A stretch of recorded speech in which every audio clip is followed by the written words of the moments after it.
नमो वज्रायाणं नमो लोये सवसाहुणम्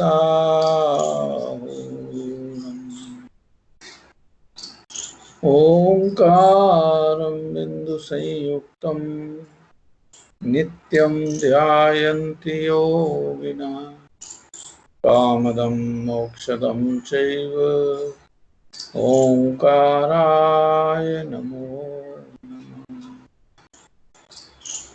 मंगलं भगवान् वीरो मंगलं गौतमो गणी मंगलं कुन्दकुन्दाद्यो जैनधर्मोऽस्तु मंगलम् सर्वमङ्गलमाङ्गल्यं सर्वकल्याणकारकम् प्रधानं सर्वधर्माणां जैनं जयतु शासनं जैनं जयतु शासनं जैनं जयतु शासनं मंगलमय मंगलकरण वीतराग विज्ञान नमो ताय जाते भये अरहंतादिमा करिमंगल कर हो महा ग्रंथ करन को काज जाते मिले समाज सब पावे निज पद राज जाते मिले समाज सब पावे निज पद राज।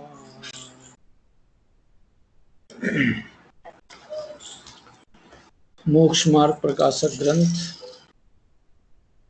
पंडित प्रवर आचार्य कल्प टोडरमल जी की रचना। उसमें अपन ने अरिहंत आदि से प्रयोजन सिद्धि वाला प्रकरण कल तक चर्चा में लिया था। कल अंत में एक विषय आपके सामने रखा था जो बहुत हमारे समझने के लिए आवश्यक है।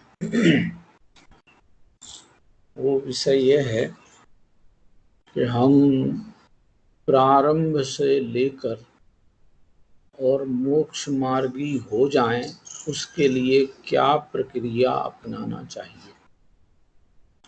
पहले में पहले क्या करें, तो पहले में पहले हमने अरिहंत आदि के आकार का अवलोकन करना। अरिहंत आदि का आकार माने उनका सौम्य मुद्राधारीपना, अंतर्मुखीपना, अकर्तापना और अचलतापना। ये अपन उनके आकार को देखकर सीख सकते हैं। उनके हाथ पे हाथ धरे वाली आकृति देखकर हमको ये प्रेरणा मिलती है कि करने धरने के लिए अनादि से अनंत काल तक किसी के लिए कुछ भी नहीं है। उनके हाथ पे हाथ धरे भगवत्ता ये दिखाती है कि करने से कुछ नहीं मिलता है। जगत जन की मान्यता है जब तक कुछ करेंगे नहीं तब तक मिलेगा नहीं, और उसके लिए लोक में बहुत उक्तियां सूक्तियां फुक्तियां बना रखी हैं। उद्यमेन ही सिद्ध्यन्ति कार्याणि न मनोरथै न ही सुप्तस्य सिंहस्य प्रविशन्ति मुखे मृगा। ऐसी एक बहुत बचपन में संस्कृत में सूक्ति सुना करते थे कि उद्यम पूर्वक ही कार्य सिद्ध होते हैं, मनोरथ से नहीं। जैसे सोते हुए सिंह के मुख में हिरण अपने आप आकर प्रवेश नहीं करता, ये जगत की मोहाधीन प्रवृत्ति में कर्तृत्व की ऐसी आदत पड़ी है। यहाँ न तो उद्यम के लिए कह रहे हैं और ना ही मनोरथ के लिए बात कर रहे हैं। यहाँ मन की कल्पनाएं भी नहीं फैलाई जा रही हैं और कोई उद्यमशीलता के लिए भी कोई उपदेश नहीं दिया जा रहा है। ये उनके हाथ पे हाथ धरे हुए वाली आकृति ये कह रही है कि अपने में अपना ज्ञातापना देखो, कर्ता धर्ता बनने की कोशिश में मत रहो। है ही नहीं हम विश्व के, ना अपने में होने वाले परिणमन के बदलाव करता है और ना ही विश्व में होने वाले परिणमन में बदलाव की हमारे पास कोई ताकत है। अपने में होने वाला परिणमन भी हमारे मात्र ज्ञान का विषय बनता है। अपने में होने वाले परिणमन को हम अपनी इच्छानुसार नहीं कर पा रहे हैं। अब तक भी एक भी परिणाम हम अपनी इच्छानुसार नहीं कर पाए हैं और न कर पाएंगे। इसलिए उनका जो अकर्ता स्वरूप है, जो उनके आकार को देखने से ही निश्चित हो जाता है। ये पहले नंबर पे ये निश्चित कर लेने लायक है कि भगवान हाथ पे हाथ धरे बैठे हैं। वो ये दिखा रहे हैं कि करना नहीं है कुछ भी, करने के लिए कुछ नहीं है, करने लायक तुम नहीं हो। जो जो कुछ इस विश्व में हो रहा है वह तुम मात्र दूर ज्ञाता बनकर जानने की कैपेसिटी वाले हो, करने की कैपेसिटी वाले तुम नहीं हो। ये तो उनके आकार देखने से सिद्ध होता है। ये सबसे पहला जो पॉइंट था अपना 5 बिंदुओं में कि पहले में पहले अरिहंत आदि के आकार का अवलोकन करना। देखो, हम जब तक ये स्वरूप उनके मन आकार का स्वरूप और उनका जो उनका स्वरूप है, आकार का स्वरूप और उनका अंतरंग स्वरूप, जो आकार का स्वरूप है वो निर्णय नहीं करेंगे तो आगे के कार्य भी नहीं हो पाएंगे। उनकी आंखें ये कह रही हैं कि देखने के लिए कोई दूसरा नहीं है देखने लायक, देखने वाला ही अपनी नजर से देखने लायक है। अब ये आकार देखने के बाद हमारी नजर उन तक टिकी रहेगी या देखने वाला जो अपन स्वयं है उसको देखने में आएगी। वे भगवान की मुद्रा हाथ जोड़कर नमस्कार करने की नहीं है। भगवान की मुद्रा में हाथ जोड़ने की क्रिया नहीं है। वे भगवान ये कह रहे हैं कि हाथ जोड़े से काम नहीं चलेगा। अब साहब हमें तो हाथ जोड़ने का भाव आता है, जोड़ लो। तो तुम जब हाथ जोड़ते हो तो तुम्हारी निगाह कहां जाती है? तुम्हारी निगाह भी उधर से हटकर अपनी तरफ आती है। इसलिए उनकी आकृति के निर्धारण में ही हमारा मार्ग बहुत बड़ा खुलता है। सारा मार्ग उनकी आकृति देखने मात्र से खुल जाता है। उनकी नजर, अरिहंत प्रभु की जो प्रतिमा की नजर है, क्योंकि अरिहंत आदि का आकार देखना है, उसमें 500 धनुष और 7 हाथ नहीं देखने हैं। गोरे, सांवले और सुनहरे रंग के और हरे रंग के और लाल रंग के शरीर की आकृति नहीं देखना है।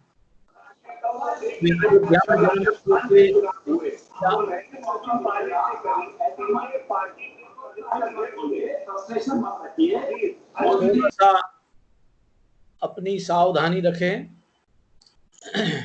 अयोध्या में जन्म लिए थे या चंपापुर में जन्म लिए थे या सौरीपुर में जन्म लिए थे, ऐसी भेद जानकारी का नाम अरिहंत भगवंतों का आकार जानना नहीं है। सब प्रथमानु योग में वो भी बताया है। हाँ, तो जान लिया। अब उस क्षेत्र से कोई विशेषता नहीं है उनकी। उस सोने के रंग के और सांवले रंग के और लाल रंग से उनकी कोई विशेषता नहीं है। उनकी जो भगवत्ता है, अरिहंत आदिक का स्वरूप दिखवा रहे, हम राजा का स्वरूप नहीं दिखा रहे हैं, जन्म लेते बालक का स्वरूप नहीं दिखा रहे हैं। हमारे लिए पंच परमेष्ठी में जो आराध्य हैं, पूज्य हैं, वे कोई बालक नहीं है, वे अरहंत पद को पाए हुए सर्वज्ञ भगवान हैं। उनका वीतरागता का लक्षण, उनका सर्वज्ञता का लक्षण, उनका हितोपदेशिता का लक्षण ये तो आकार स्वरूप जानने में आएंगे, अभी आकार देखने में ही अपना निर्णय कर लो भैया स्पष्ट। उनका एक एक अंग, उनके पांव ये कह रहे हैं, चाहे वो पद्मासन हुए हों चाहे खड़गासन हुए हों, वो कह रहे हैं घूमा फिरी में सुख नहीं मिलने वाला है, अचल होके जियो, बैठो चाहे खड़े हो, अचल होके जीना सीखो। अब अचल होने का मतलब क्या है? साफ शरीर से तो हम अचल हो लेंगे, वचन से अचल होना मुश्किल पड़ता है, और मन से अचल होना तो और कठिन पड़ता है। तो करो कोशिश, वचनों से भी अचल हो, बोलने का काम बंद, मन से भी अचल, मन की भी चंचलता रोकने की आदत डालो। ये उनकी आकृति दिखाती है। ये बहिरंग आकार देख करके हमें ये निर्णय करना होगा कि अरिहंत प्रभु को हमने अपना पूज्य माना है, तो इसलिए माना है क्योंकि ये घूमा फिरी में नहीं रहते हैं, अचल विराजमान है। उनके हाथ ये कहते हैं कि करने धरने के लिए इस विश्व में ना कुछ था, ना कुछ है और ना कुछ होगा। सत्ताओं में तो करने धरने की गुंजाइश नहीं है। परिणमन जो स्वयं अपने आप प्रति समय का निश्चित क्रम से बदल रहा है, उसमें भी करने की गुंजाइश नहीं है, वो भी स्वयं हो ही रहा है। उनके हाथ ये कह रहे हैं हमने तो भैया आज तक कुछ किया नहीं है, हमने तो अनादि से अनंत काल तक जानने देखने का धंधा अपना देखा है, करने धरने का हमारा धंधा है ही नहीं। ये उनकी आकृति देखकर निर्णय होता है। पैर देख लिए, हाथ देख लिए, उनकी नजरें देखो, कोई बोझ नहीं है, किसी दूसरे को देखने के लिए खुली ही नहीं है। अब ये आकृति का निर्धारण करने पर इस जीव को बहिर्मुख होने के लिए या बाह्य वस्तुओं को देखने के लिए या उनको देखने के लिए कितना समय रह गया। आकृति का निर्णय करने पर ही हमारा चेहरा बदलना चाहिए। छोटा मोटा मामला नहीं है। भगवान जिनेंद्र की आकृति का अवलोकन भी बहुत बड़ा पुरुषार्थ है। विशुद्ध परिणामों की दशा बता रहे, ये तो विशुद्ध परिणाम है। जब उनकी दशा विचारी, हाथ पांव और आंखें देखी, तब फिर हमने उनके अंतरंग आत्म वैभव को देखने की कोशिश की। वो उनका जो अंतरंग आत्म वैभव है, वो ज्ञानानुभूति में मग्न है, इसलिए उनको किसी के प्रति कोई लेश मात्र भी राग और द्वेष नहीं है। और उस ज्ञानानुभूति की मग्नता में उनको सहज ही सर्वज्ञता प्रकट हो गई है। अब सर्वज्ञता में भी वे आत्मज्ञ रहते हैं और सर्वज्ञता उनके जीवन में प्रसिद्ध होती रहती है। हमको तो हर क्षण की परिणति जानने के लिए अलग अलग समय में उपयोग लगाना पड़ता है। वो सर्वज्ञ भगवान तो एक ही समय में, जिस समय सर्वज्ञता प्रकट हुई उसी समय जो ज्ञेय की स्थिति भूत वर्तमान भविष्य काल संबंधी जितनी भी है वो सब की सब एक बार में ही जान ली। और एक बार में ही जानने के बाद अब उनमें कुछ नया तो होना नहीं है, क्योंकि भूत और भविष्य दोनों के दोनों वर्तमान सहित एक बार में ही देख लिए, जान लिए, तो अब उनमें नया क्या होगा? क्योंकि जो उनके ज्ञान में जानने में आ गया वो वैसा वस्तु का सहज क्रम नियमित परिणमन है, सुनिश्चित क्रम से होने वाला परिणमन है, और वो देख लिया है। अब हर क्षण उन्हें सर्वज्ञ भगवान को सबको नहीं जानना होता है। पढ़े प्रवचन सार का परमागम नाम का शास्त्र, प्रवचन सार परमागम, उन्होंने लिखा है कि ज्ञप्ति क्रिया तो हो रही है मगर ज्ञप्ति परिवर्तन क्रिया नहीं हो रही है। विश्व के पदार्थों का जानना तो हो रहा है मगर उनका जो जानने में हर समय नया नया नया नया कुछ जानना पड़े, है ही नहीं ना कुछ नया। जब भूत वर्तमान सहित सब का सब वस्तु का सब सर्वांग स्वरूप सामने आ गया, तो अब नया नया जानने के लिए क्या रह गया? तो फिर साहब क्या करते हैं? तो क्या फिर उनका काम जानने का बंद हो जाता है कि नहीं? ज्ञप्ति क्रिया चालू है ना। जो जानने लायक तत्व है उसको जानने का काम निरंतर चलता रहता है। हर क्षण की परिणति ज्ञान स्वभाव आत्मा को जानती हुई आती है, जाती हुई चली जाती है, जानती हुई चली जाती है। ज्ञान स्वभाव आत्मा को जानते हुए पैदा हुई, ज्ञान स्वभाव आत्मा को जानते हुए चली जाती है। विश्व के ज्ञेय समुदाय को जानने के लिए उन सर्वज्ञ परमात्मा को जिस दिन प्रथम क्षण में सर्वज्ञता प्रकट हुई थी, उसके बाद उन्हें विश्व के किसी भी ज्ञेय को जानने के लिए कुछ भी नया नहीं जानना पड़ता है। प्रवचन सार परमागम शास्त्र है कुंद कुंदाचार्य देव का, उसमें ये बातें सब पहले ही अधिकार में, ज्ञान तत्व प्रज्ञापन अधिकार में सर्वज्ञ भगवान की ज्ञप्ति क्रिया है, ज्ञप्ति परिवर्तन क्रिया नहीं है। जानना होता है, मगर जानना हर क्षण का नया नया जानने वाला मामला नहीं है। देखो जरा हिसाब किताब, उनका ज्ञान क्रिया का काम भी देखो, अपने में भी विचार यही करना है कि विश्व का कोई भी ज्ञेय पदार्थ ज्ञान में झलकता हो, उस समय मेरा ज्ञान तो जैसे पूर्व क्षण में जान रहा था, ऐसे ही वर्तमान क्षण में जान रहा है, ऐसे ही आगामी क्षण में जानने वाला है। जानने के अलावा मेरे ज्ञान परिणमन में और होता क्या है? अपना भी यही खेल। साहब ज्ञेय समुदाय बदलते हैं तो बदलने दो ना, ज्ञान तो नहीं बदलता है ना। दीवाल पर साल 2 साल में अपन पेंट करते हैं, पुताई करते हैं, तो पिछली बार पीला रंग लगाया था, इस बार क्रीम लगा लिया, अगली बार कोई और पिंक लगा लिया, अगली बार व्हाइट लगा दिया, फिर और डार्क लगा लिया। बदल लो। तो बदलाव किस में हुआ है? दीवाल में बदलाव हुआ है कि दीवाल के ऊपर पुते हुए रंग में बदलाव हुआ है? रंग के बदलाव से दीवाल में क्या बदल गया? दीवाल तो वही की वही है। ऐसे मेरे ज्ञान परिणमन में सहज पूर्व क्षण में भी ज्ञान था, वर्तमान क्षण में भी ज्ञान है, आगामी क्षण में भी ज्ञान है। साहब वो गे तो बदल गए, अरे वे बदलने लायक चीजें हैं, वे बदल नहीं है, उनमें तुम्हारा क्या है? तुम्हें उनके बदलाव को देखने का इंटरेस्ट है। इसका सीधा सा मतलब है कि तुमको ज्ञान स्वभाव को देखने के प्रति अनादर परिणाम है।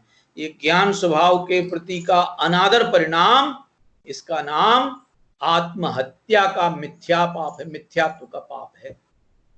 सर्वज्ञ भगवंतों के आकार को देखने से ये पक्का कर लेना चाहिए। ये केवल पहले नंबर की बात कर रहा हूं कि आकार का अवलोकन,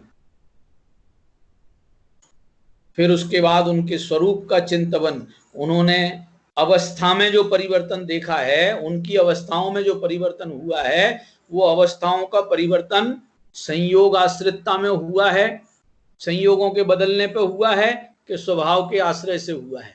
जब स्वभाव के आश्रय से उनकी अवस्था बदल गई है, तो मेरे भी जो अवस्था का परिवर्तन होगा वो अवस्थाओं को देखने से होगा, संयोगों को देखने से होगा, और वस्तुओं को देखने से होगा, कि ज्ञान स्वभाव को देखने से होगा। उनकी अवस्थाएं भी ज्ञान स्वभाव को देख देख करके पलट गई हैं। अशुद्ध से अल्प शुद्ध से बृहद शुद्ध से पूर्ण शुद्ध, ऐसी पूर्ण शुद्धता की दशा जो उनकी प्रकट हुई है, वो आत्म स्वभाव के आश्रय से प्रकट हुई है। ये उनके स्वरूप को जानने से निर्णय होता है। जब ये दो चीजें हमारे चित्त में निश्चित हो गई, नक्की कर ली हमने, उनके आकार का अवलोकन, उनके स्वरूप का अवलोकन, तो फिर उनकी वाणी में भी क्या आ रहा है? उनके उपदेश में भी केवल यही बात आ रही है कि तेरे पास तेरे स्वरूप में पूरी तेरी अपनी पूर्णता है, तू इधर उधर ताका झांकी करने के विकल्प में मत घुस। कुछ नहीं लगते हैं तेरे ये विकल्प, कुछ नहीं लगते हैं तेरी ये आंख नाक कान से देखने की क्रिया, कुछ नहीं लगते हैं मन वचन काय से तेरा कुछ भी संबंध नहीं है, ये कुछ नहीं है। वे तो आचार्य ये कह गए कि सारे भावों से भी तेरा कुछ लेना देना नहीं। 34 नंबर की गाथा है समय सार जी। सब भाव पर हैं जान, प्रत्याख्यान भावों का करे। तो तू अपने को अपनी स्वभाव सत्ता में देखना, क्या भावों से लेना देना है? सब भाव कैसे बदलेंगे? स्वभाव सत्ता को कौन देखेगा? स्वभाव सत्ता को देखने का काम भाव ही तो करते हैं। तो जिन भावों ने स्वभाव सत्ता को देखने का काम कर लिया, मोक्ष मार्ग प्रकट हो गया, ये उनका उपदेश है। अब उपदेश पाने के बाद उनकी नजदीकी निकटवर्तीपना, नजदीकी होने के लिए उन्हें नजदीक में आने जरूरत नहीं है। फर्क देखना जरा, भगवान से हमारी नजदीकी बने, इसके लिए भगवान को हमारे नजदीक में आने की जरूरत नहीं है, क्योंकि जरूरी नहीं है कि नजदीक वालों से नजदीकी हो। नजदीक वालों से तो हम बरसों बरस भी नहीं देखते मिलते हैं, और जिनसे नजदीकी है वो हजारों किलोमीटर दूर हों तो भी मिनट मिनट में वो याद कर लिए जाते हैं और मिल लिए जाते हैं। और आजकल ये इंटरनेट की सुविधा और ये टेलीफोन वगैरह की सुविधा जो आ गई है, इससे तो हजारों किलोमीटर दूर बैठे हुए भी जिनसे अपन अपनी नजदीकी रखते हैं उनसे दिन में 2-2 4-4 बार मिल लेते कि नहीं मिलते। और अब तो ये देखो, पहले तो हर मिनट के अपने अलग अलग चार्ज लगा करते थे टेलीफोन में, अब तो अनलिमिटेड सिस्टम मिल गया है। 600 रुपए में 3 महीने के लिए अनलिमिटेड कॉल करो साहब, अनलिमिटेड, घंटों भिड़े रहो। अब जिनसे हमारी नजदीकी है उनसे हम घंटों घंटों मिलते रहते हैं, भले वो शरीर क्षेत्र में नजदीक नहीं है। नजदीकी निकटवर्ती होना का मतलब क्या है? भगवान के निकटवर्ती होना। भगवान को इतनी फुर्सत थोड़ी है कि वो तुम्हारे निकट में बैठे रहेंगे। दूसरा व्यक्ति यदि मेरे निकट में रहे तो उसके लिए उसको रागी होना पड़ेगा। ये हमें उनका निकटवर्ती होना है, माने वे कहीं भी रहें, वे सिद्ध क्षेत्र में भी विराजमान रहें तो भी, सिद्ध क्षेत्र में भी विराजे हों तो भी हम उनके निकटवर्ती हो सकते हैं। कैसे? कि उनके स्वरूप, उनके उपदेश को याद करते चलो, बारंबार याद करते चलो, उनसे नजदीकी रही। जब उनके निकटवर्ती रहे, फिर पांचवा जो उनका अंतिम कार्य है, उनके अनुसार प्रवर्तन करना। उनके अनुसार प्रवर्तन करना का मतलब, उनके उपदेश में जो हमारा स्वरूप हमें बताया गया था, हम अपने स्वरूप के आश्रय में रहने की आदत डाल लें। उनके आश्रय में रहने की आदत निकटवर्ती होने में भी नहीं है, क्योंकि उनके नजदीक बैठने से काम नहीं चलेगा। उनको अपने नजदीक में बिठा लो ना, या उनको अपने नजदीक में बिठाने की भाषा बदल करके खुद को उनके नजदीक ले जाओ ना। सबसे बढ़िया बात, उनको अपने नजदीक लाने की जरूरत नहीं, अपने को उनके नजदीक ले जाओ। अपने को उनके नजदीक ले जाओ का मतलब क्या है? वे कोई सशरीरी तुम्हें दर्शन देने के लिए नहीं बैठे हैं, वे कोई आकृति संपन्न होकर तुम्हें दर्शन देने के लिए नहीं बैठे हैं। तुम उनका धारणा में अपना अवसर चित्त बना लो। ये निकटवर्ती हुए और उनके अनुसार प्रवृत्ति करने में लगे, माने उनने कहा कि तू अपने को देख, तो हमने सुनते ही अपनी निगाह स्वयं के स्वभाव को देखने में लगाई। तो जिनने अपने स्वभाव को जानने समझने में अपना उपयोग लगाया, उनने सम्यक दर्शन का रत्न प्रकट कर लिया। ये उनके उपदेश की सफलता है। और यदि हम उनके ही तरफ देखते रहे, ताकते झांकते रहे, तो उनके उपदेश का हमारे ऊपर कोई असर नहीं पड़ा। ये उनके उपदेश का हमारे ऊपर असर पड़ा या नहीं पड़ा, ये भाषा निमित्त की तरफ से कही गई भाषा है। किसी द्रव्य पे किसी द्रव्य का कोई असर ना पड़ा है, ना पड़ता है, ना पड़ेगा। हम स्वयं अपने स्वभाव से अपने को अंतर्मुखी होकर जाने या ना जाने, ना जाने तो हमारे ऊपर उनके उपदेश का असर नहीं पड़ा वाला निमित्त का आरोप होगा। और हमने अपने आप को जान लिया तो इसमें यह आरोप हो जाएगा कि भगवान के उपदेश का निमित्त पा करके तुमने अपने को जान लिया। उन निमित्तों को इससे कुछ भी क्रेडिट नहीं मिलता। ये शब्द समझ में आया ना? निमित्तों को, जो जो निमित्त होते हैं उनको, उन जिसके लिए वे निमित्त बने हैं उसका कार्य करने का क्रेडिट उनके ऊपर नहीं जाता। क्यों? क्योंकि कार्य तो स्वयं उपादान में उसकी वर्तमान योग्यता से होता है। निमित्तों का निषेध भी नहीं है और निमित्तों की अधीनता भी नहीं है। निमित्तों की अधीनता मानने वाले उनसे अपनी निगाह हटा नहीं पाते और निमित्तों का निषेध करने वाले उनके उपदेश का लाभ ही नहीं ले पाएंगे। और जब तक हमें भगवत जिनेंद्र प्रभु का उपदेश कि तेरे में तेरी भगवत्ता है, तेरे में तेरा अपना जीवत्व है, दूसरों में तेरा जीवत्व नहीं है, ऐसा जो भेद ज्ञान और आत्मज्ञान की उपलब्धि का अवसर है, वो कैसे मिलेगा? निमित्तों का निषेध करने से काम नहीं चलेगा, वो हमारी द्वेष वृत्ति बोलती है, और निमित्तों के अधीन रहने से हमारा काम नहीं चलेगा, उसमें हमारा तीव्र राग का पाप बैठा है। उनके आश्रित भी नहीं रहना है और उनका निषेध विरोध भी नहीं करना है। अरे दुनिया में अपन आम खरीदने गए तो वो आम तराजू पे तुल के आएगा ना, तराजू पे तुल के आएगा। उस आम में तराजू का क्या लगा है? आम का तराजू में क्या लगा है? कुछ लेना देना नहीं है। साहब तुल के आ गया, 1 किलो आ गया, 2 किलो आ गया, 5 किलो आ गया, जितना भी लाए हैं उतना आ गया। उसमें तराजू की कृपा से 1 किलो आया होगा ना। कैसे आया वो 1 किलो? कैसे आया? तराजू की कृपा से आया। कि तराजू से तो तुल के आया है, इसमें तराजू का कोई एहसानदारी नहीं है, कोई दबाव नहीं है। तुल के आया है तो वो उसमें तुल के आने में वो यदि 5-6 आम चढ़े हैं तो वो 6 आम अपने आप में 150-150 ग्राम, 200-250 ग्राम के आसपास के वजन में होंगे, तो वे खुद उनमें उनका वजन है।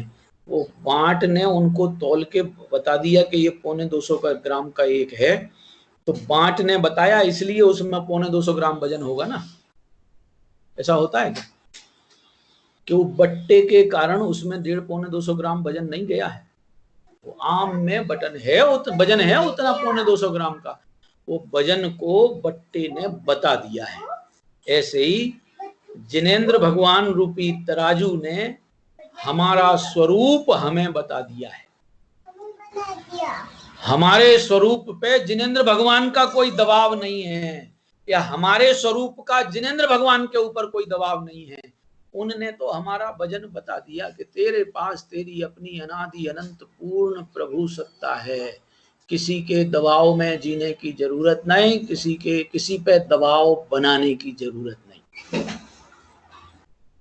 किसी के दबाव में रहने वाले उनके अधीन होकर जीते हैं और किसी पे दबाव बनाने वाले उनको अपने अधीन करना चाहते हैं। दोनों में मान कसाई की परिणति है भैया। न जिनेंद्र भगवान के अधीन होना है और न जिनेंद्र भगवान के विरुद्ध जाकर या उनके विरोधी बनना है। इनसे तो हमें सीखने का मौका मिला है। अरे यदि अरिहंत आदि का समागम नहीं मिला होता तो हमें कौन बताने वाला था कि तुम जीव हो, तुम्हारे पास तुम्हारा ज्ञान है? ये कौन बताएगा? जगत जनों में तो ये अकल ही नहीं है कि वे बताएं कि तुम जीव हो, तुम में तुम्हारा ज्ञान है। जगत जन तो ये कहेंगे कि तुम मनुष्य हो, इतने साल पहले पैदा हो गए थे, जिनकी कृपा से पैदा हुए उनको अपना आदर दो, उनको पूज्य गिनो, और तुम अपना ये सब प्रपंच जाल फैलाओ। वहां तो पंचों का प्रपंच चलेगा, यहाँ परमेष्ठी का मार्ग नहीं खुलेगा। परमेष्ठियों का जो ये भी 5 ही है भैया, जगत के पंच और जिनेंद्र परमात्मा रूपी पंच, इन दोनों में कितना अंतर है। जगत के पंच प्रपंच बढ़ाते हैं, फैलाते हैं। मुझे एक प्रसंग याद आ रहा है, सोनगढ़ की बात है, बहुत पुरानी। हमने तो सुनी है, हमारे सामने की बात नहीं थी। हम तो सोनगढ़ गए जब, गुरुदेव तो थे ही थे, तब उनका सानिध्य भी मिला था। ये जो घटना बता रहा हूँ ये बात करीब होगी कम से कम 70-80 साल पुरानी। अभी 2020 है ना, सन 1980 में स्वामी जी का शरीर पूरा हुआ था, 40 साल हो गए। 40 साल से भी करीब 40 साल और पहले की घटना है। स्वामी जी दिगंबर संप्रदाय में दिगंबर धर्म को अपनाते हुए अपना पूरा का पूरा श्वेतांबरत्व छोड़ के सोनगढ़ में आके बस गए। उनके साथ आए 4-5 लोग आए, उनमें एक रामजी भाई वकील भी थे। वे रामजी भाई वकील शुरू में ही ये जो संस्था बनी थी श्री दिगंबर जैन स्वाध्याय मंदिर ट्रस्ट, इस संस्था के अध्यक्ष के रूप में मनोनीत हुए थे। सब नहीं, एकमात्र उनको चुन करके उनकी ही सब मेहनत से ये सब संस्थान बन गया। जब वो बना तो संस्था का प्रमुख के रूप में वो श्री रामजी भाई दोषी, रामजी माणकचंद दोषी वकील नाम भी लगता था उस टाइम उनका, वकील श्री रामजी माणकचंद दोषी वे ट्रस्ट के अध्यक्ष बने। तो अध्यक्ष को प्रमुख भी कहते हैं, अध्यक्ष को प्रमुख भी कहते हैं। तो गुरुदेव प्रवचन में कई बार ऐसे बोले, रामजी भाई प्रमुख कोने कहिए। गुरुदेव बोले, प्रवचनों में ऐसी आवाज आती है, प्रमुख कोने कहिए। प्रमुख किसे कहते हैं कि जिसका मुंह हमेशा दूसरों की तरफ ही रहता है। अपन दिल्ली के आसपास में चलो और हरियाणा की तरफ चले जाओ तो प्रमुख लिखा हो और उससे कहो कि पढ़ के सुनाइयो, तो वो पढ़ के सुनाएगा प्रमुख। प्रमुख का मतलब जिसका मुंह केवल दूसरों को देखने के लिए ही खुलता है, जो दूसरों के लिए ही, दूसरों के बारे में ही बातचीत करना जानता है, उसका नाम है प्रमुख। ये जगत का प्रपंच बना तो ऐसा दूसरों के संबंध में ही प्रसिद्धि करने वाला है। ये एकमात्र जिनेंद्र परमात्मा का दिव्य उपदेश है कि जो इस पूरे विश्व के पदार्थों में से स्वयं को जान लेने लायक बताने वाला उपदेश देता है। खुद को जानने का उपदेश केवल सर्वज्ञ परमात्मा की वाणी में आता है। ये उनकी वाणी में भी आया है, उनने अपने जीवन में भी खुद को जानने का पुरुषार्थ किया है, तब तो वे सर्वज्ञ बने। आत्मज्ञ जीव सर्वज्ञ बनता है, आत्मज्ञ जीव सर्वज्ञ बनता है। तो यदि हमें सर्वज्ञता की अभिलाषा है तो एकमात्र आत्मज्ञ बनने के लिए अपने को सीमित करना सीखना पड़ेगा। ऐसी सीमितता में ही हम आत्मज्ञ बनेंगे, आत्मज्ञ जीव ही सर्वज्ञ बनेगा। पहले सर्वज्ञ नहीं बनते हैं, पहले आत्मज्ञ बनते हैं। आत्मज्ञ बनने वाला जीव संवर निर्जरा पूर्वक मोक्ष का अधिकारी होता है। आत्मज्ञ बने बिना संवर निर्जरा ही शुरू नहीं होती है। इसलिए बहुत सरलता से, दृढ़ता से, बिल्कुल स्पष्ट ज्ञान अपना होना चाहिए कि हम महाभाग्य से जो इस भव में जिनेंद्र परमात्मा के सानिध्य का, उनकी वाणी का, उनके निकटवर्ती पने का जो हमने लाभ लिया है, उसका सच्चा लाभ तभी बनेगा जब हम उनके अनुसार प्रवर्तन करने की प्रवृत्ति में जुड़ेंगे। उनके अनुसार प्रवर्तन करना माने उनने ये कहा है कि तुम में तुम्हारा ज्ञान है, तो हम बच्चों की तरह ये रिपीट नहीं करेंगे कि तुम में तुम्हारा ज्ञान है। ये छोटे बच्चे होते हैं, ये रिपीटिंग की आदत वाले होते हैं ना, नकल उतारने की आदत वाले। हम उनसे बोलें कि ये पेन मेरा है, तो वो जवाब देगा ये पेन मेरा है। अरे पेन मेरा है तो उसका जवाब तो ये आना चाहिए ये पेन आपका है, तब तो उसका जवाब सही निकल के आ गया। ऐसे हमारे भी जवाब कैसे आना चाहिए?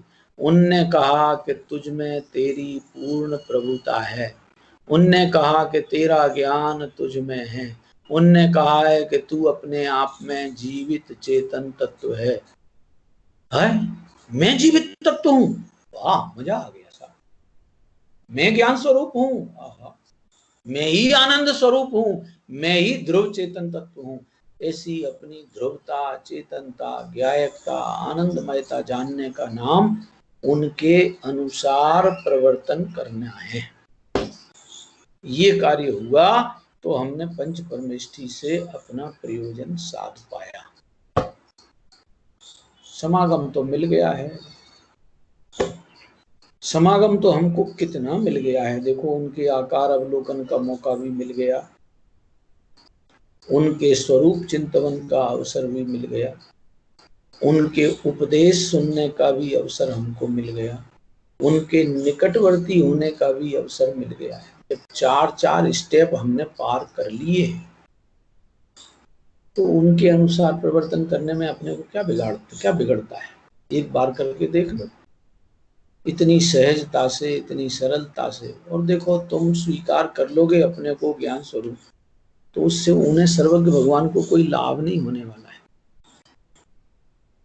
तुम्हारी स्वीकृति से उन्हें लाभ नहीं होना है। वो तुम नहीं स्वीकार करो तो वो ऐसा नहीं है कि उनके 6 शिष्य कम हो गए, 600 शिष्य कम हो गए, या 6 लाख कम हो गए। कुछ भी हो जाओ, कम हो जाओ, ज्यादा हो जाओ, शिष्य मंडली के कम हो जाने, ज्यादा हो जाने से उनके ज्ञान की सर्वज्ञता, सहजता, पूर्णता पर कुछ भी फर्क नहीं पड़ता। ये हमें इतनी सरलता से, इतने स्पष्ट रूप से समझ लेने के लिए ये लाइनें बारंबार रिपीट करने की कोशिश की है। थोड़ा सा मैं दोबारा पूछ लेता हूँ, इन 5 की जो चर्चा अपन ने की है, उन 5 के क्रम से नाम आप में से कोई बताइए। 5 के नाम अपन ने कल भी पूछे थे, आज भी दोबारा पूछ रहे हैं। इसलिए पूछ रहे हैं कि अपने को अच्छी तरह से याद हो जाएं और हम अपना शुद्धि के क्रम को अपने माथे में बिल्कुल व्यवस्थित कर लेंगे। हाँ जी, 5 जो पॉइंट अभी जो दिए हैं, अभी आज अपन ने जो चर्चा की है इतनी देर में, उस पर आप सब उल्लेख कीजिए। वे 5 पॉइंट कौन कौन से हैं क्रम से? अनंत के आकार का अवलोकन करना, बराबर। अनंत स्वरूप विचार करना, बराबर। अनंत के वचन सुनना, 3, बराबर जी। अनंत के निकटवर्ती होना, 4, 4। हाँ जी, अनंत के अनुसार परिवर्तन करना। बहुत बढ़िया। ये 5 पॉइंट हैं और इनमें आगे पीछे करने की भी जरूरत नहीं है, बिल्कुल इसी क्रम से। पहले आकार देखा, आकार देखते ही उनके स्वरूप का विचार किया, स्वरूप के विचार करते ही उनके वचनों को धारण किया, वचनों को धारण करके उनके नजदीकी बनाई और नजदीकी बनाकर उनके अनुसार प्रवृत्ति की। ये देखो, ये मोक्ष मार्ग प्रकाशक की जो लाइनें हैं, अपन निर्णय करो, समय प्रवचन सार ग्रंथ में जो 80 नंबर की गाथा, बहुत प्रसिद्ध गाथा है, जो जान दियर हंतम दौवत गुणत पज्जयते, सो जान दिया पाणम मोहो खलु जादित लयम। अब ये 5 के 5 पॉइंट इस पे मिलते कि नहीं मिलते? अरहंतों को द्रव्य और गुण पर्यायों से लूं मैं जान, मोह क्षोभ से रहित बनूं मैं भी हूँ अरहंत समान, मैं भी हूँ अरहंत समान। अब देखो, अपन ने आकार, स्वरूप, वचन, निकटवर्तीपना और उनके अनुसार प्रवर्तन करना, ये इस एक गाथा में पूरा का पूरा मार्ग आता कि नहीं आता है? अरहंतों को आकार, स्वरूप, उनके गुण, द्रव्य गुण पर्यायात्मक स्वरूप से जानना, उनके वचनों में ये आया कि तू भी ऐसा ही स्वरूप का धनी है। अरे वाह, मजा आ गया। मेरे पास भी मेरे द्रव्य गुण पर्याय की पूर्णता है, अनुभव लो। मैं भी हूं अरिहंत समान। हो गया सम्यक दर्शन। मोह क्षोभ का नाश होता है। अकेले ही मोह नहीं, मोह और क्षोभ दोनों का। मोह क्षोभ दोनों माने, मोह का मतलब तो हो गया दृष्टि मोह, दर्शन मोह, और क्षोभ माने होता है चारित्र मोह। दर्शन मोह और चारित्र मोह दोनों के नाश का उपाय इतना ही है कि हम अरिहंत भगवंतों को द्रव्य गुण पर्यायात्मक स्वरूप से जानेंगे तो हमें हमारा द्रव्य गुण पर्यायात्मक पूर्ण स्वरूप दिखाई देगा। और जहां हमने अपने को द्रव्य गुण पर्यायात्मक स्वरूप में पूर्णता देखी, अनुभव की, वो सफाया। पराश्रितता का मार्ग नहीं है, देखना हमें खुद पड़ेगा। वे नहीं दिखाएंगे, वे तो 24 घंटे दिखा रहे हैं,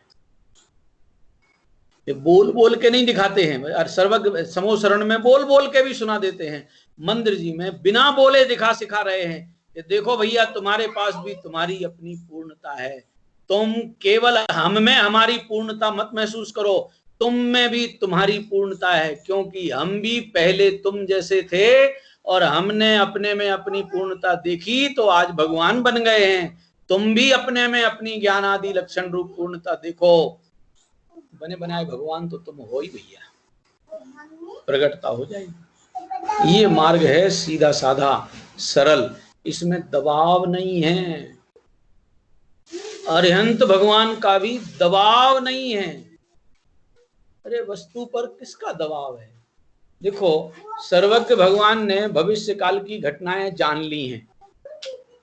वस्तु का परिणमन भविष्य काल का सर्वज्ञ भगवान ने जान लिया। उस सर्वज्ञ भगवान ने जाना है इसलिए वो परिणमन होगा, या वस्तु में वैसा परिणमन होने की स्वयं योग्यता है, उस स्वयं योग्यता को सर्वज्ञ भगवान ने जानकर बताया है। उनके जानकर बताने से परिणमन नहीं हो रहा है, परिणमन तो वस्तु में स्वयं की अपनी योग्यता से हो रहा है। इतनी स्वतंत्र व्यवस्था, वस्तु की अद्भुत व्यवस्था सर्वज्ञ भगवान बता रहे। भैया, ये वीतरागी सर्वज्ञ भगवंतों की वाणी में ही ये उपदेश मिल सकता है। क्यों? इतनी बड़ी स्वतंत्रता हमारे हाथ में दे दी कि पूरा का पूरी स्वतंत्रता तेरे पास है। हमारे अधीन होने की जरूरत नहीं है, हमारा गुलाम बनने की जरूरत नहीं है। यह धर्म वीतरागियों का धर्म स्वयं के बल से प्रकट होता है, किसी की कृपा से नहीं होता, किसी के दबाव से नहीं प्रकट होता है, किसी कर्तृत्व की भ्रांति से प्रकट नहीं होता। यह तो ज्ञातृत्व के आनंद से प्रकट होता है। ज्ञातापना है हमारे पास, ज्ञातापना स्वभाव के भी ज्ञाता और परिणमन के भी सहज ज्ञाता। हम व्यवस्थित करता नहीं है, हम व्यवस्थित देखता है। हमको वस्तु और वस्तु का परिणमन व्यवस्थित देखना आता है, व्यवस्थित करने की चौकीदारी नौकरी हमारे सिर पे नहीं लगी है, नहीं लगी। सूर्य का प्रकाश सवेरे उगता है तो वो सूर्य का प्रकाश जगत को कोई व्यवस्थित करता नहीं है, जैसा जगत है उसको वैसा का वैसा व्यवस्थित दिखा देता है। ज्ञान का प्रकाश, सच्चा ज्ञान का प्रकाश वही है कि जिसमें वस्तु और वस्तु का परिणमन स्वयं व्यवस्थित है और व्यवस्थित हो रहा है, ऐसा अनुभव में आने लगा। उसको व्यवस्थित करने की विकल्प लीला में नहीं फंसता ज्ञानी। व्यवस्थित करने वालों को मोक्ष प्रकट होने का कभी अवसर ही नहीं आएगा भैया। व्यवस्थित करने वालों को या व्यवस्था करने वालों को मोक्ष में पहुंचने का अवसर नहीं है।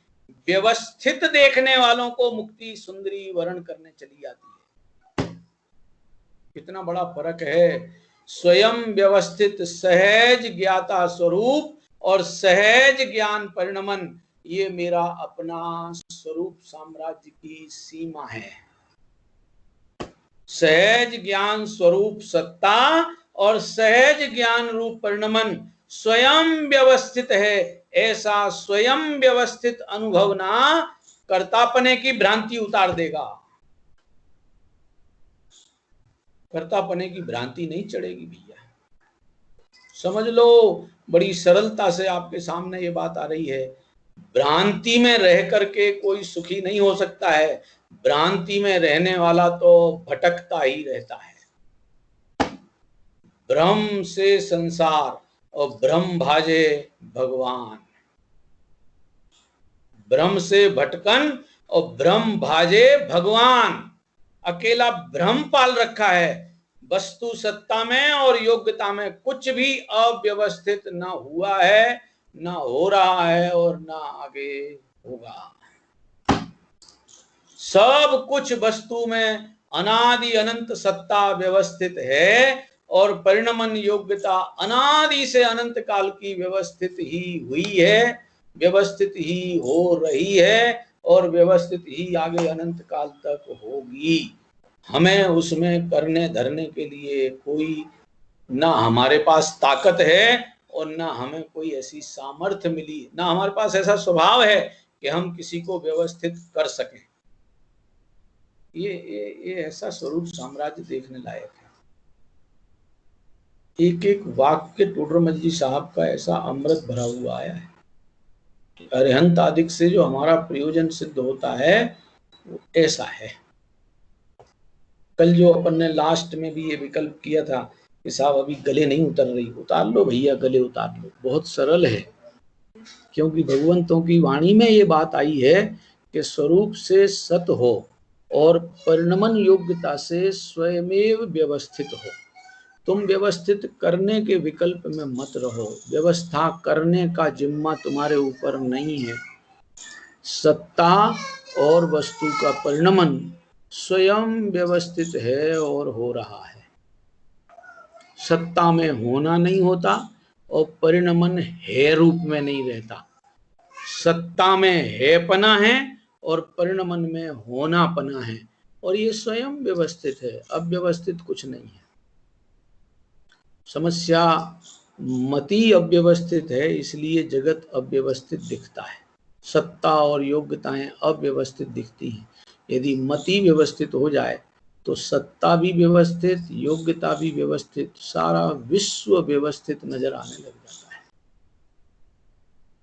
कछु करना ना धरना, सुखी रहना, ये आनंदमयी जीवन पद्धति के ये इशारे हमको सर्वज्ञ भगवंतों की वाणी से मिलते हैं। ये ही बारंबार विचारने लायक है। सत्ता और योग्यता, फर्क समझ में आ रहा है? सत्ता और योग्यता।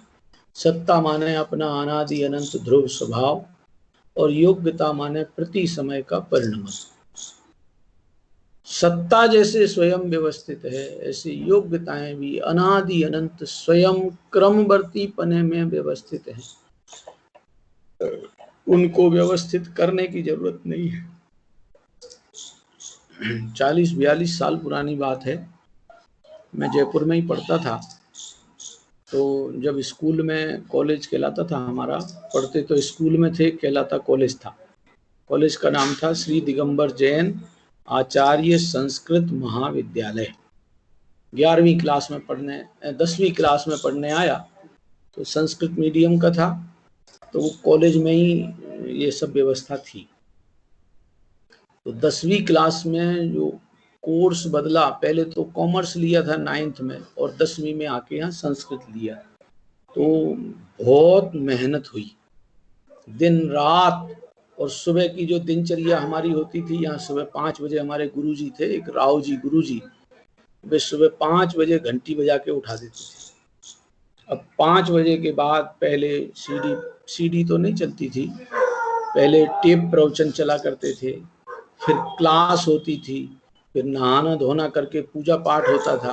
पूजा पाठ होने के बाद नाश्ता पानी हुआ, नाश्ता पानी होने के बाद फिर प्रवचन हुआ, प्रवचन के बाद खाना खा के और फिर सीधे कॉलेज चले जाते थे। बहुत मेहनत पड़ती थी। शाम को भी ऐसे ही होता था, कॉलेज से आए कि यहाँ एक क्लास होती थी, फिर खाना पीना हुआ और फिर शाम की भक्ति, वो बीच में खाने पीने और भक्ति के बीच में खेलने कूदने का काम, सब काम था। हम तो सब डॉक्टर साहब के साथ बैडमिंटन खेले हैं, बारिल जी के साथ बैडमिंटन खेलते थे हम लोग, सब खेलते थे, गुरुजी और शिष्य सब एक साथ खेलते थे। खेलने कूदने के बाद घूमने घामने गए, गांधी जी के चक्कर काट के आ गए और आके भक्ति किया और भक्ति के बाद स्वाध्याय, और फिर 11 बजे तक फिर भिड़े हैं अपना कोर्स पूरा करने में। अब वो आंखों पे बहुत ज़्यादा लोड पड़ा, तो जब 11वीं कक्षा में मिड में आए तो स्कूल में बोर्ड में अक्षर लिखा होगा, गुरुजी अक्षर लिखते और वो हमें धुंधला दिखता। उसके ऊपर ट्यूबलाइट जल रही तो वो 2-2 दिखती। तो जब ट्यूबलाइटें 2-2 दिखने लग गई और अक्षर धुंधले दिखने लग गए तो फिर समस्या हुई कि क्या किया जाए। तो लोगों ने कहा यहाँ जयपुर में SMS अस्पताल है, वहाँ आँखों का डिपार्टमेंट है, चेक करा के आओ। तो हम पहुँचे, डॉक्टर के पास पहुँचे। मैंने कहा डॉक्टर साहब देखो, ये सामने जो 2 ट्यूबलाइटें हैं ना, ये मुझे, बोले क्या क्या क्या 2 ट्यूबलाइट? बोले हाँ। मैंने कहा 2 ट्यूबलाइटें जल रही ना? बोले नहीं भाई, 2 नहीं है, ट्यूबलाइट तो एक ही है। 2 डंडे वाली नहीं थी, उस जमाने में 2 डंडे की ट्यूबलाइटें नहीं बनती थी, एक ही डंडे की ट्यूबलाइट थी लंबी। ट्यूबलाइट तो एक ही है, फिर तुम कह रहे 2, इसका मतलब ट्यूबलाइटें 2 नहीं है, तुम्हारी नजर में कुछ डिस्टर्ब हुआ है, इसलिए तुम्हें 2 नजर आ रही है। अब हम अपनी नजर का डिस्टर्ब आसानी से एक्सेप्ट करते नहीं, उनको 2 ट्यूबलाइट ठहराने की कोशिश में तो लगते हैं। अपनी नजर अपसेट है, ये स्वीकार करने के लिए हम तैयार नहीं हो। वो आधा घंटे तक, उस टाइम तो पुरानी बात हो गई, 42-43 साल, सन 78, 78, 79 की बात है, तब ये चश्मा लगा था पहला, 50 पैसे। मेरे ख्याल सरकारी अस्पताल है तो पैसे जैसे तो उसमें नहीं लगे होंगे, 5-7 रुपए में चश्मा और फ्रेम व्रेम सब बन गया था, उस टाइम की बात है। तो आसानी से हम अपनी गलती स्वीकार करने के लिए तैयार नहीं होते। हमें तो 2 ट्यूबलाइट दिख रही हैं, बोर्ड पे स्पष्ट नहीं लिखा है, हमें स्पष्ट नहीं दिख रहा है, ये हम मानने को तैयार नहीं है। बोर्ड पे स्पष्ट नहीं लिखा है। अरे यदि बोर्ड पे स्पष्ट नहीं लिखा है तो दूसरों को कैसे दिखाई दे रहा है? ट्यूबलाइटें 2 हैं तो सबको एक क्यों दिख रही हैं? जब ऐसा लगने लगा, जब बार बार ये कहा गया कि नहीं भाई 2 ट्यूबलाइटें नहीं है, एक ही है, एक ही है, एक ही है, फिर उन्होंने आंखों के ऊपर वो एक फ्रेम लगाई, पीतल की फ्रेम, उसमें कांच कांच के गोल गोल ऐसे कंचे कंचे से लगाए, और फिर कहा कि ये देखो ये दिख रहा है, अब देखना जरा ट्यूबलाइटें एक है कि 2 है? हाँ अब तो एक ही है। बोले ठीक है, लो तुम्हारा ये नंबर है, जाओ चश्मा बनवा लेना।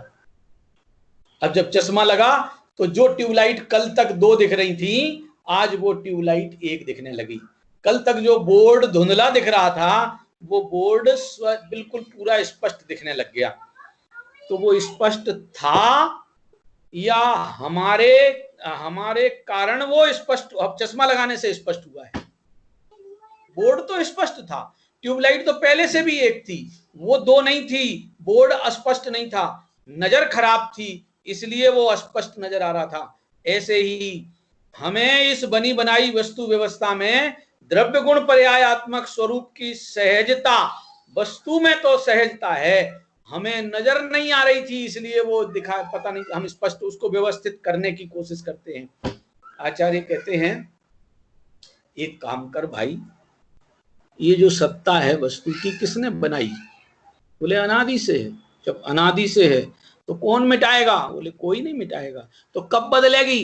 कि अब बदलने का कहाँ गुंजाइश है? जो अनादि अनंत है वो बदलने के लिए थोड़ी है, वो तो एज इट इज रहने के लिए। अच्छा, तो फिर ये जो परिणमन हो रहा है, ये भूतकाल का परिणमन जब हुआ था वो तभी होने योग्य था कि आगे पीछे होने योग्य था? कल जो दिन आया था, कल क्या दिन था? आज क्या दिन है? गुरुवार। आज गुरुवार होगा ना, पता ही नहीं चलता इन छुट्टियों के दिनों में। हाँ गुरुवार का दिन है। अच्छा गजब का अपने को छुट्टी मिली है कि इन दिनों हमें पता ही नहीं चलता कि सोमवार का दिन है कि मंगलवार का दिन है। सोनगढ़ में भी हमारी यही दशा होती थी, 15-20 दिन रुकते थे तो उन दिनों में हमें पता ही नहीं चलता था कौन सी तारीख है। रिजर्वेशन कभी होते नहीं थे उस जमाने में, कौन सी तारीख है, कौन सा दिन है, क्या है। हमारा तो ये टाइम पता चल गया कि गुरुदेव के प्रवचन का टाइम अब है, अब क्लास का टाइम है, अब खाने का टाइम है, और फटाफट दोपहरी की क्लास का टाइम हुआ और स्वाध्याय का टाइम हुआ और खाने का टाइम हुआ और शाम को चर्चा हुई, घूमना फिरना हुआ, दिन पूरा हो जाता था। अभी भी यही हो रहा है। इन लॉकडाउन के दिनों में इतना बढ़िया अपने को मौका मिला है कि हमें सोम मंगल बुध याद ही नहीं रखने पड़ते। अब मेरा प्रश्न था कि आज गुरुवार है तो कल के दिन जो गया वो शुक्र था ना, आज गुरुवार है तो जो दिन चला गया वो शुक्र था कि बुध था? कि साहब बुध था, तो बुध ही होने लायक था कि शुक्र होने लायक था? अरे वो तो बुध ही होने लायक था। वो जो जो जिस समय में जितना जितना सूर्य प्रकाश प्रकट होना था, जितना जितना बादल आने थे, जितनी बारिश आनी थी, जितनी गर्मी चढ़नी थी, वो सब स्वयं व्यवस्थित थी कि अव्यवस्थित थी? जब हुई चुकी घटनाएं स्वयं व्यवस्थित हुई हैं, तो जो हो रही घटनाएं हैं वे भी सब स्वयं व्यवस्थित ही हो रही हैं। और जो आगे भी होने वाली घटनाएं हैं वे सब घटनाएं तो होंगी मगर स्वयं व्यवस्थित होंगी। वो जिस समय में, जिस रूप में, जब जैसी होने योग्य है वैसी ही होगी। तो अब हमारे सिर पे उनमें अदला बदली करने का क्या अधिकार रह गया? हो जाओ और फ्री, निश्चिंत हो और आनंदित हो, निर्भर हो और आनंदित हो। ये मार्ग है मोक्ष का मार्ग। ये बताया अरिहंत भगवान ने। निश्चिंतता, निर्भरता सीखने का मार्ग जिनेंद्र भगवंतों की वाणी में आया है। अरे हम तो धन्य हो गए भैया, हमारा जीवन धन्य हो गया, क्योंकि हमको ऐसे जिनेंद्र भगवंतों का समागम मिला कि जिनने ये कहा कि सब कुछ तेरे स्वरूप में पूरी व्यवस्था व्यवस्थित है और परिणमन योग्यता में भी हर समय की योग्यता स्वयं व्यवस्थित तरीके हो रही है। कर्ता धर्ता बनने की जरूरत नहीं है।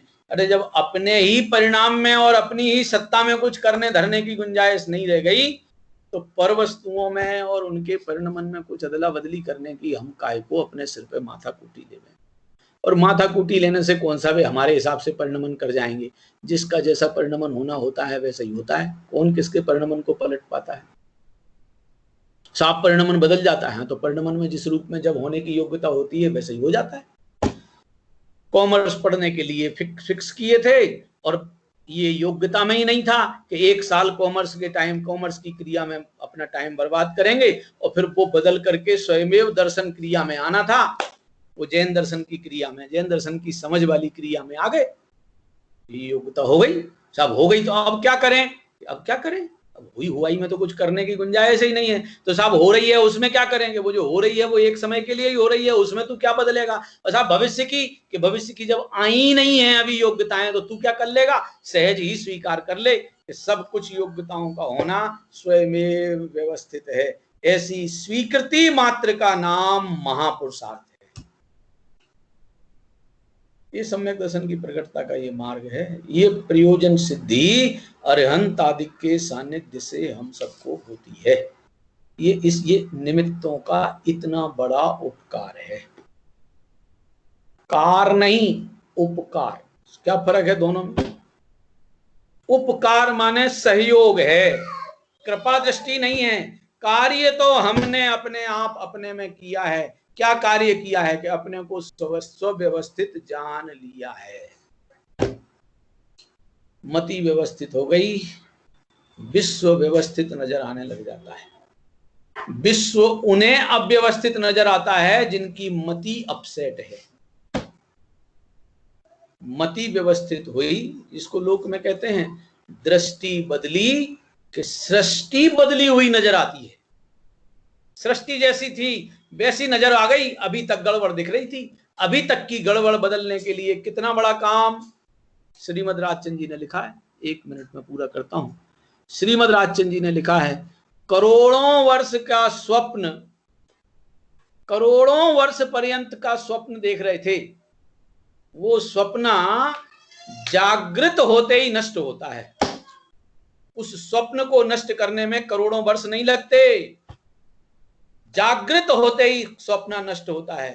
कोटि वर्ष नु स्वप्न पण जागृत थता समाय, हेम विभाव अनादिनो ज्ञान थता दूर थाय। अंतः चित्त में जो विभाव हो रहा था वो ज्ञान का सहज स्वरूप और सहज परिणमन योग्यता न स्वीकार करने से विभाव हो रहा था। स्वीकृति कर लो, अपने आप स्वयं व्यवस्थित दिखने लग जाता है। इतना बड़ा मोक्ष का मार्ग सीधा साधा है। ये चर्चा तो बहुत बड़ी है, गंभीर है, अपने निर्णय करने लायक है। पुनः अपन ये याद कर ले, ये 5 चीजें, अरिहंतों के आकार का निर्णय करना, उनके स्वरूप का विचार करना, उनके वचनों को सुनना, उनके निकटवर्ती होना और उनके अनुसार प्रवर्तन करना, यह ही एकमात्र मोक्ष मार्ग के लिए उनका प्रयोजन साधकपना देखने लायक है। आज की चर्चा यहीं, कोई और प्रश्न हो तो आप रखिए, अभी भी बाद में भी रखेंगे तो अपन उनका समाधान ढूंढेंगे। कल से फिर मंगलाचरण करने का कारण इस प्रकरण को आगे बढ़ाएंगे।